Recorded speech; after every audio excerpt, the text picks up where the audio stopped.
Welcome back to Talk Pittsburgh, and thank you for spending your afternoon here with us. Ahead this half hour, his gear has helped athletes reach the top of their game, and now a local professor is sharing how his designs are changing the future of sports. And we're embracing the 90s with some summer activities to keep your kids sharp. First, we want to get into some good news that has us talking today, and we want to tell you about this. A local women-led group is fighting for cleaner water in your community. Women for a Healthy Environment is celebrating a decade of that work, including a major milestone back in 2024 when lead levels in Pittsburgh's tap water fell to a 20-year low. This year, they're encouraging families to get their soil screened for lead at free pop-up events this summer and fall. You can check out Pittsburgh's full article to learn more, and we have a link to that on our website. And now to something else that will warm your heart. Charlie Batch and his wife Latasha run Best of the Batch Foundation. A fire, as you know, last week damaged the Best of the Batch facility, and their summer camp is happening right now. They're working hard to make sure camp is still a go for the kids.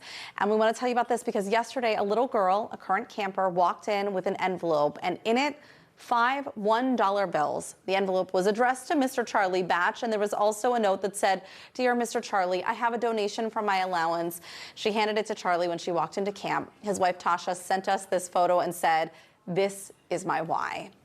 And Best of the Batch, as you know, does so much good in our community. You can still help them as they're trying to gather those supplies. Here's the QR code to donate. They also have a link to their Amazon wish list to help camp be a success this summer. And of course, we all want to help kids, including our own. So how about less screen time, more starry skies? Having a 90s summer is a big trend in online parenting circles right now. It's all about going back to a time before phones and strict schedules.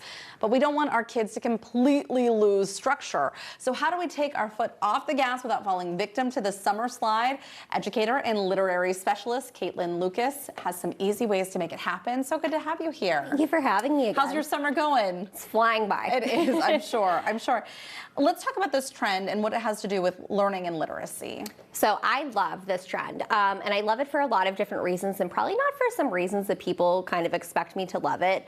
I think when we think of like our 90s summer, we think of our parents kind of shoving us outside with some popsicles. Don't come back in until the sun's down. Right. And I think that a reason that kind of people are clinging to this is it really brings us back to like that sense of community. Right. And kids are really getting those experiences that I am no longer really seeing when they come to kindergarten anymore. Right. So kids come in and they have been to Disney World and they have been on cruises and they have, you know, they travel every weekend for softball, but they are not coming in with kind of what we call background knowledge that they used to come in like 5 or 6 years ago with. Right.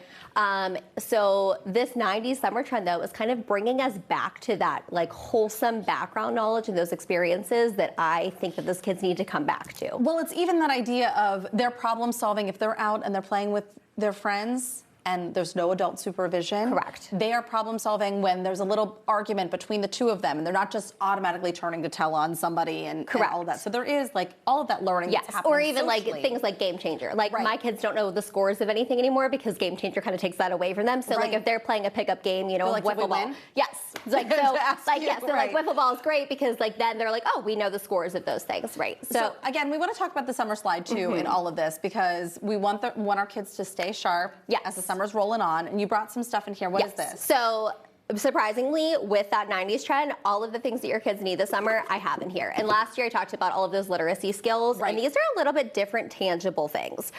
So weirdly, I have a shopping bag. Okay. So this year was the first year in kindergarten I had students that have never set foot inside a grocery store. Everything's done online. Everything is done online. So when I read stories though, like that background knowledge is missing of like walking up and down the aisles or putting things like on a conveyor belt and like not pinching your fingers or, you know, going through like the freezer department. So, which is convenience is a blessing for parents, and I understand that. But so if you are not somebody that, you know, wants to drag their kids to the grocery store, I understand I have 3 kids. It is more convenient sometimes to not do that. Right. This hangs on my fridge. So it doesn't have to be like this fancy little thing. Literally, this is from the dollar store, I think. But like, get a piece of plain paper, tape it up to your fridge, and you know, when something is missing, or you're out of eggs or out of cereal, like my kids sometimes think that like this magical fairy comes, I think, and just refills the fridge. So it's funny because my husband thinks that. like, oh, look, we have food again. Great. But letting them participate in that, like draw a picture of what is missing, or, you know, let them create that list for you, and, you know, really let them be in that inconvenience and that boredom of going to the grocery store with you and looking in the aisles and seeing like, okay, this actually costs money, and seeing what those prices are, and, you know, those things that are missing from their daily life. And I've done this with my kids, and they fight over who's going to get to hold the list, which is fun. It's fun. It's like part of growing up, right? So a simple thing. Another thing, a deck of cards. So when my students get to a certain point of the year, we used to play war and things like that. This year I had one student that has ever seen a deck of cards before. Which is just reality of, and like I used to play war with my grandfather. That was like a core memory that I have. So I love teaching the kids that. So Go Fish, a thing that the kids don't know how to play anymore. So something as simple as just teaching them, and then they will teach the neighborhood kids. And then that kind of becomes like the duck, duck, goose of like what those old school things used to be. It's numbers, it's memorization, it's categories, it's things that those are important to them. Super simple too in here. Peeling carrots, again, I don't know why, like cooking food with your kids. It has a beginning, middle, and end. It teaches the kids kind of sequencing. This is a very fun, this $1 carrot peeler. Carrots too, those are a root vegetable. Your kids will learn those things quickly, and like those are things that they enjoy doing. And then simple things like a book. Just taking this book, it's those creepy crayon, creepy carrots, all of those things. These stories really are great because they teach the kids, okay, this one's about a crayon.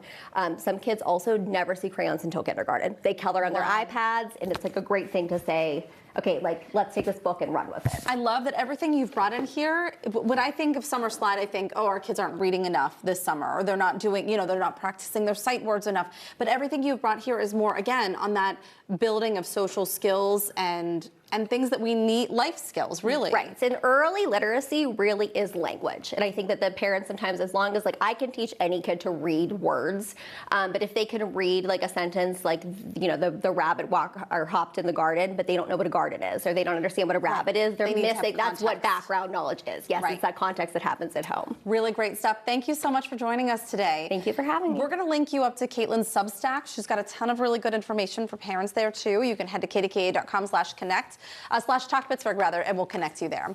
So to come on Talk Pittsburgh, we are checking in with Barry Pintar for your first look at the KDKA Evening News. Plus, have you been swept up in World Cup fever? Did you know there are some really cool local connections?